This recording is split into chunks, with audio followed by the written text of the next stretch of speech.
Absolutely. Yeah, likewise, pleasure. Thanks very much for having me here. Yeah, I am a Kristen. I'm from PolkaWorld. I think it's our first time to e-meet, right? Exactly. Yeah, this is our first meeting. I'm super excited about our conversation. And by the way, I'm Alex, the CEO and the founder with the Equilibrium team. We are the parachain on Polkadot, building the one-stop DeFi platform, which enables real high leverage and borrowing trading. Yes. And before we begin, I will briefly introduce PolkaWorld just in case. Okay. Sure, absolutely. Yeah. Go for that. PolkaWorld is quite self-explanatory. It aspires to be the Polkadot community of the world and strives to rally widespread support around the Polkadot protocol, substrate framework, and Web3. As Parachains has been running for a year, we believe that the time is ripe for us to start a serious talks, interviews, and discussions with some of the greatest parachain projects. That's why we invite you here. Okay, we can start from our first topic. Firstly, could you briefly introduce yourself and the background of why you started Equilibrium? Sure, absolutely. And by the way, thanks very much for recognizing us as one of sort of impactful projects on the Polkadot ecosystem. That's very exciting. Just by way of introducing myself, again, I'm the CEO and the founder with the Equilibrium team. I'm engineer in applied mathematics by training, and I'm in crypto full-time since 2016. In 2017, I've put together the current team. So we've been working together for quite some time, for more than 5 years till now. And we've been always focused on building decentralized applications, specifically in finance, because we have huge expertise in building on various blockchains. We started with developments on Ethereum, then we made transition to the US ecosystem because it looked really promising in, back in the days. And currently, we made quite logical transition to Polkadot. It was in 2020 when we started developments on the substrate framework, when we recognized that it has sustained and actually you can build the actual products on top of that. Actually it was, again, a quite logical transition because it helps us to expand the product line that we're introducing on the market. And also it helps us bring the dream of cross-chain interoperability into reality. And the idea behind Equilibrium was to solve the probably main infrastructural hurdles of DeFi. Like the main one that we see is that the current DeFi products that they introduces like certain capital inefficiency when it comes to you know, leveraging liquidity that you put into DeFi protocols, because first of all, like one of the major problems is heavy over-collateralization, which is required in DeFi. So respectively, you need to put as collateral like $200 to borrow just 100. Actually, this comes to the lack of proper, first of all, financial engineering on the background, and also the congestion in the current heterogeneous chains like Ethereum, right? Because when you're building on these chains, you kind of limited in what exactly you can implement with sort of expensive resource model, right? Because transactions are really, really expensive. And the second hurdle is actually the problem of sort of congestions within the blockchain environment itself, because you cannot build like applications which, for example, require quite heavy computation on the background. So actually, Polkadot solves the majority of these problems, and Polkadot was quite natural choice for us in terms of the blockchain platform to be built to build on, and we are taking advantage of like almost all the special features of Polkadot, including like off-chain workers, the cross-chain compatibility which Polkadot offers is it's really impressive, and definitely we are leveraging that when we're building Equilibrium approach that. So respectively, Equilibrium itself, just a few words about the product line, if you don't mind. It includes like the variety of products that combined under one umbrella. The two main components of the platform are respectively the money markets, which allows for pooled lending and borrowing, and the second component is the decentralized exchange, which is based on the order book and actually has the capabilities of margin trading. And actually, like these two components are complementing each other because they're sharing the same liquidity pools, and when users come to do certain things within the platform, they're bringing more liquidity, and that like works complementary for both of the core products of the system. Equilibrium is introducing the cross-chain money market that combines pooled lending with synthetic assets generation and trading, aims to be the first ever DeFi 2.0 protocol with high leverage. Could you explain why it has to be DeFi 2.0 instead of DeFi 1.0? What are the differences? Right. So we think that, again, the DeFi in the current state has certain challenges and experience certain hurdles. Like one of them I already explained, it's the excessive over-collateralization, which is required by lending protocols and other DeFi products.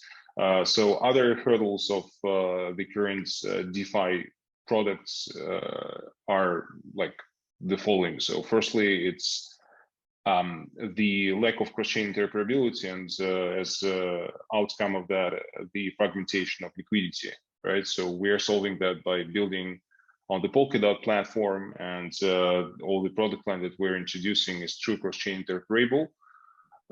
Secondly, we think that the major issue with the current lending protocols, like almost on all chains, including Ethereum, is the sort of very risky model of liquidation when it comes to borrowers' defaults and margin calls. So we're solving that by introducing a completely re-node model, which is different compared to everything what we have on the market. So this model actually introduces insurance within the system, which is collected from respective liquidity providers in advance. And when it comes to actual liquidation, we already have some certain cushion of liquidity, which helps us to secure these liquidations real fast without the needs of engagement with any kind of third-party liquidity providers. So meaning that the system becomes much more resilient compared to other DeFi protocols, and we can afford like lower collateral requirements and stuff. And maybe the third hurdle that we see on the markets is actually quite congested user experience, right? Because in the current DeFi protocols, you can just borrow assets or lending assets, but you cannot utilize borrowed assets right away. Actually, if we see the actual use cases for borrowing, it's usually borrowing the working capital, and you can see that the most demanded assets on lending protocols are usually stable coins, meaning that most of borrowers, they're actually pledging some volatile assets to borrow stable coins and to unlock certain liquidity of their volatile assets they don't want to sell to the market, right? And in this case, when you're borrowing this working capital, most likely you will use that for some trading operations and stuff. However, to do that, you need to switch between different DeFi products, and for regular users, it makes the user experience really congested from our standpoint. That's why we decided to combine all these products in one kind of single place, respectively giving the opportunity for our users to utilize borrowed assets right within our protocol, right? And if we look at this insurance model, it also helps like insurers, whom we call bailsmen within our system, to manage their positions in a more efficient way, because they can, per se, do some liquidations or some variations with the collateral they receive from defaulted borrowers right on the platform through the decentralized exchange that we have. So yeah, that's kind of how we're different to other protocols. And I would say that like the amount of proper financial engineering that we have on the system, and the sort of the size of innovation that we're bringing into the space is really impressive. I mean, it's definitely make our protocol way more advanced compared to some of our contenders. And it's actually like, if to like speak in particulars, like we have few important features that I want also to highlight, which makes Equilibrium as real protocol DeFi 2.0. Like, first of all, we have the risk-based pricing model, which is opposed to the sort of the utilization approach that most of lending protocols currently taking.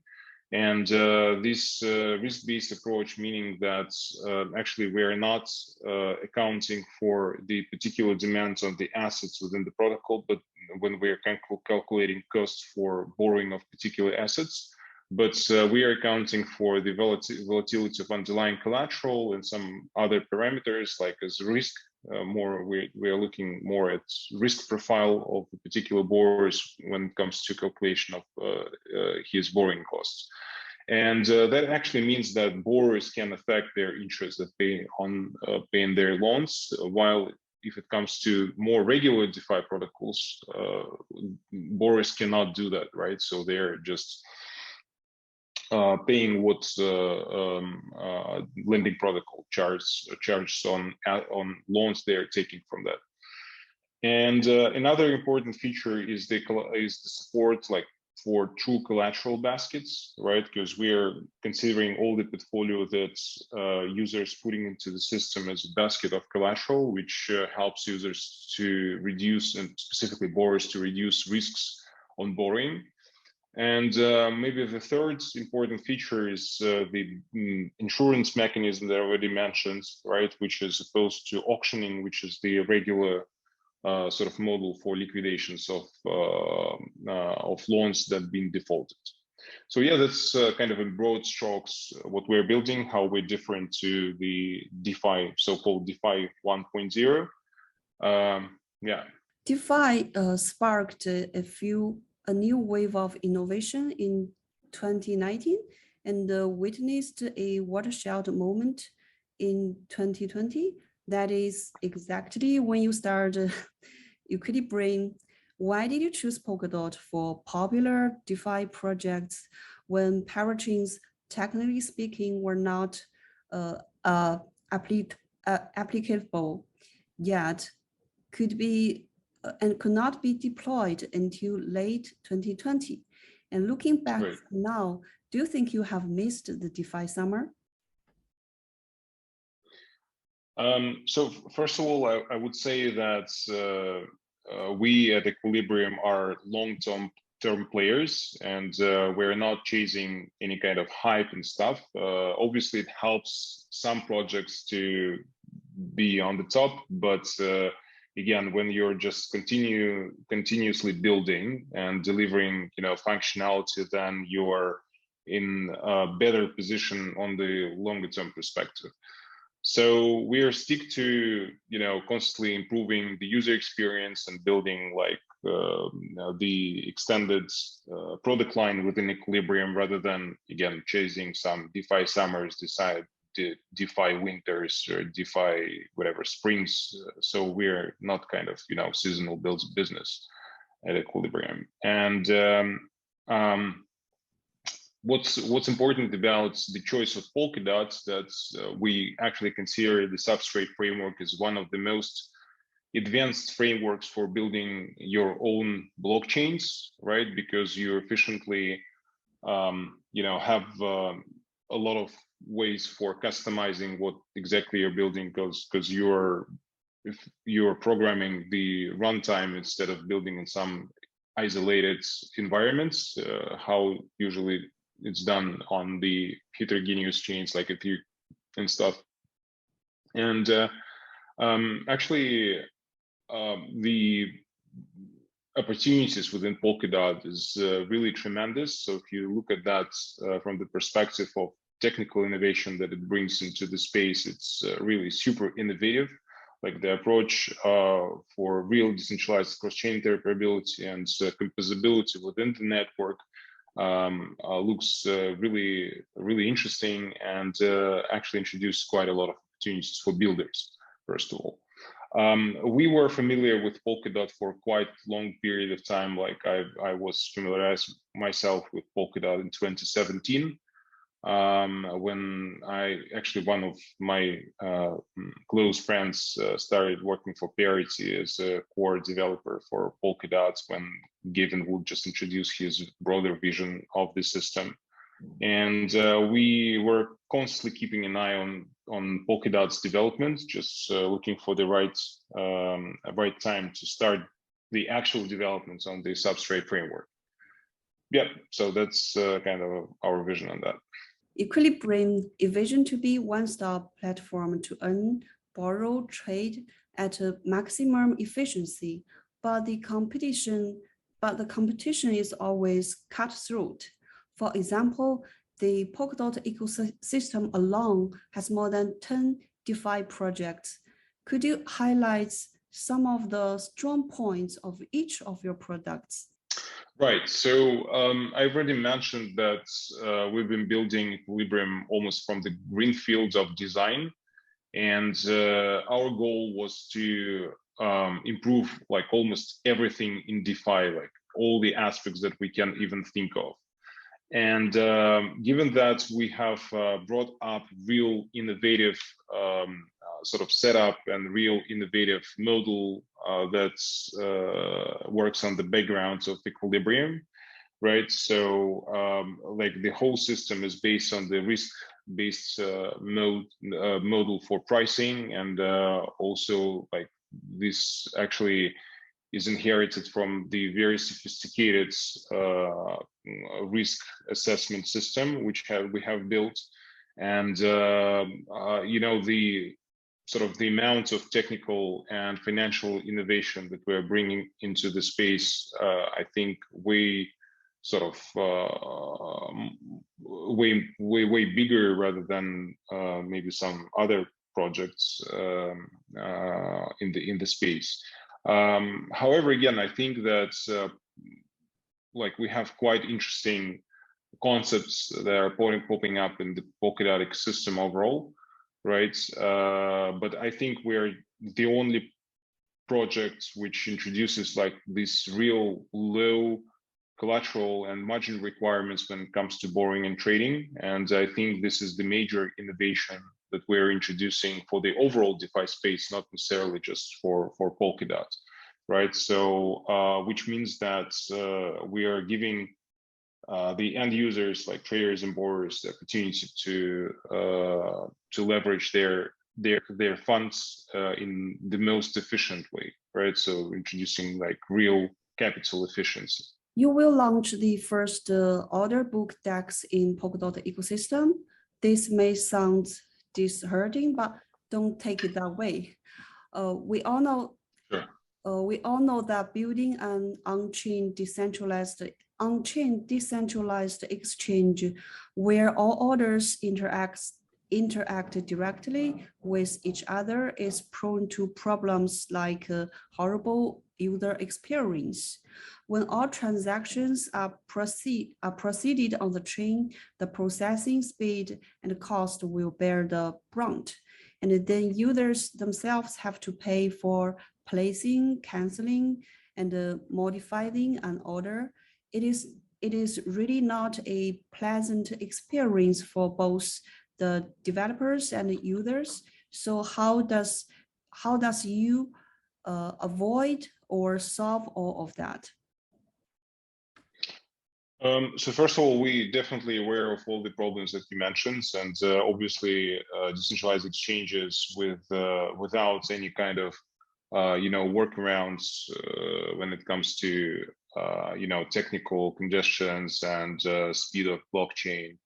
They definitely doomed to fail, unfortunately, and we are introducing certain certain solutions to these problems, right? So first of all, we are working with batch transactions when it comes to order placement, and actually, if you look at our order book, you will find out that the order placements is super efficient and super fast, meaning that market makers, they can enjoy the real fast order placements, and if they need to cancel some orders and place new ones, they can do like real high lightning speed. Actually, this is the major enhancements of the user experience on the DEX. So on another hand side, we have built up the DEX, which is naturally introducing margin trading.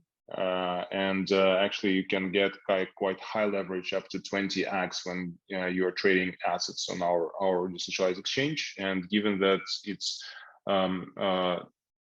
tied in with the money market that we are also introducing, we actually can afford quite a bunch of liquidity for leverage trading specifically on the spot markets. And I don't think that any other order book based DEXs have the same functionality, right? Because on one hand side, we have the money markets with quite a lot of liquidity, with insurance for borrowing and stuff.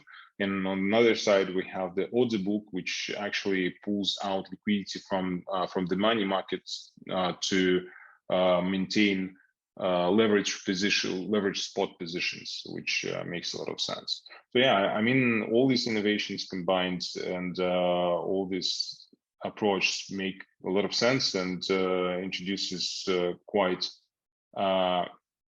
interesting and unusual user experience, I would say, for traders. Equilibrium's approach to modeling collateralized loans allows for competitively low collateralization rate in user portfolios. How do you achieve that? Yeah, great question. So let's get back to the more traditional lending protocols that we have currently on the market.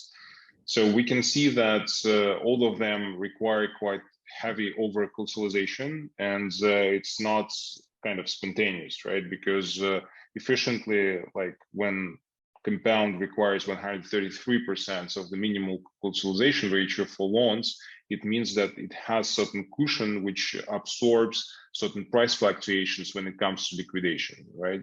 And if we refer to their liquidation model, when the actual default happens, the system takes the collateral and from borrower and actually puts it on the auction, while the loan itself is still staying in the system and represents certain risks. And in order to cover this value of loan, the value of collateral needs to be always above the value of loan, right? So to actually hedge this volatility risk of liquidated collateral, they actually need to set certain cushion which absorbs this slippage risk when it comes to liquidations through auctions. What we actually have done to afford the real low collateralization levels within our system, we have actually decided to rework the liquidation approach first of all, and we got rid of auctioning at all. So we don't perform any kind of auctions when it comes to borrowers defaults or liquidations. How it works in the Equilibrium platform. So first of all, we have introduced the specific role of bailsmen who are acting as insurers in the system. And this is the special role of liquidity providers who are putting funds into the platform, and they can expect certain income on these funds, which actually is coming from the interest that borrowers pay to the system, and they actually earn a quite substantial fraction of this interest. So when liquidation happens, all these insurers, like they're taking risk of these liquidations, meaning that the collateral is being transferred to the bailout pool, and the bailout pool receives the amount of loan which been borrowed by defaulted sort of borrower.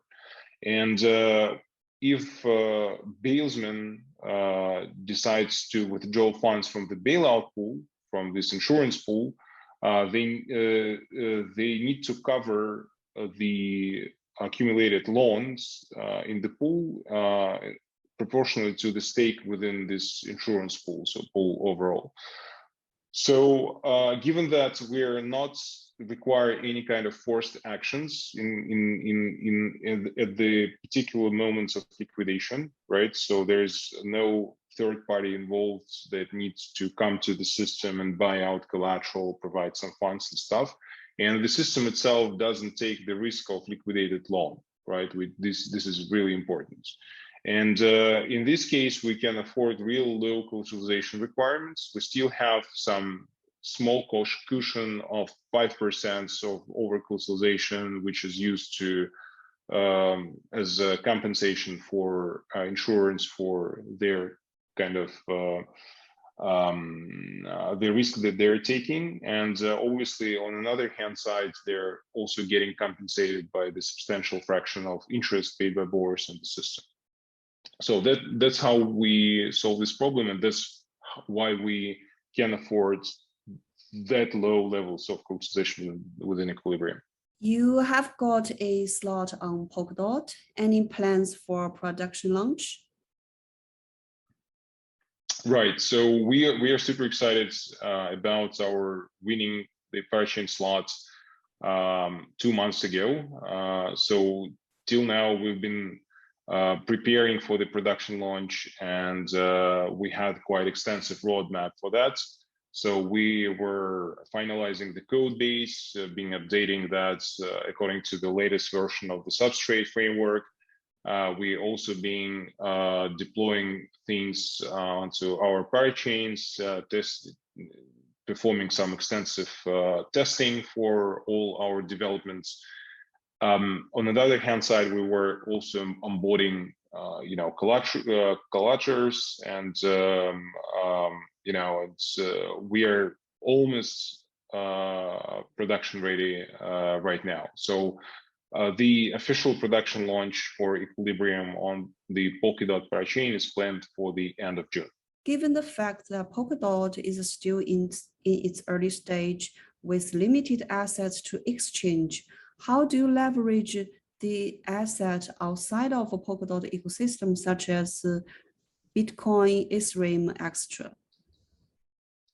Great question. So first of all, we are highly anticipating bridges that will be launched on the Polkadot network real soon.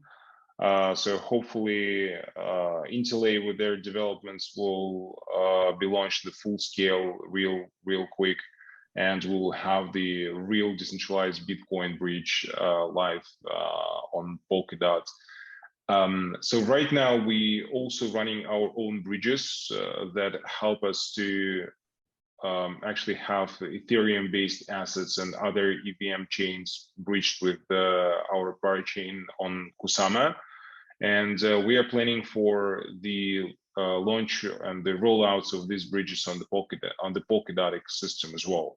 So efficiently, when we'll be rolling out things into production, we'll have the bridge with Ethereum. We are considering bridging us with some other EVM compatible network from almost sort of day one. We'll definitely keep our community posted regarding this bridges deployed. And also just maybe one remark here also, the thing is that Polkadot's projects have also got some traction already, right? And they got some value.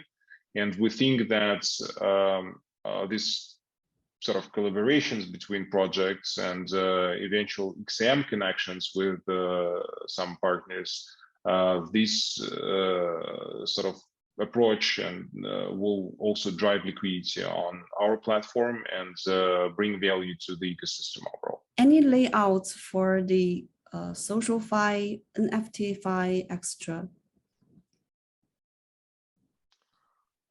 So we have something planned. Unfortunately, we have not disclosed it yet, but if you subscribe to our social media channels, follow us on Twitter, join our Telegram groups or Discord, you definitely will be the first to know. In the end, is there anything you would like to add? Perhaps some remarks to our audience regarding your project? Sure, absolutely. So first of all, thank you very much for watching this interview. Super excited to have you guys here, and I definitely pleased to share all the information about Equilibrium, our current developments. Just a heads up, we're going to be live at the end of June with quite substantial lineup of products that we have been building so far, including the money markets, the decentralized exchange, and also there will be some automated market makers specifically for stable coins and for liquid dot wrappers that we'll be also deploying on our Polkadot's base parachain. So you will have quite a sort of hands-on tool for your daily operations, which will help you to work with like the majority of assets that you have within the Polkadot ecosystem and assets that you can bridge from other ecosystems as well. So probably worth mentioning our plans for the sort of public distribution events, which is going to be live next week on the Republic platform. So if you're interested in participating and being among the first to acquire EQ tokens, you might be interested in joining that event next week. So you can find all the information in our social media channels or on our website, which is equilibrium.io. Yeah, please follow us on Twitter, follow us on other social media networks. We definitely would love to keep up with you guys, and we are constantly keeping our community updated on our developments. We're conducting monthly community calls where you can hear and all the information about our current state of things. So yeah, and we are also currently developing integrations with the other ecosystem projects, like respectively we have integrated recently with Parallel. We will be rolling out integration with Acala. Then one by one, I think we'll be connected with all the major ecosystem projects, all the major parachains, so that you can make use of your holdings of their assets on our platform as well. Yeah, thanks very much for having me, and yeah, hopefully it was helpful. Okay, thank you very much. I think that's all for our interview of today. Amazing. Thank you very much for your kind words. Okay, keep in touch. Sure, absolutely. We'll do. Bye-bye. Take care.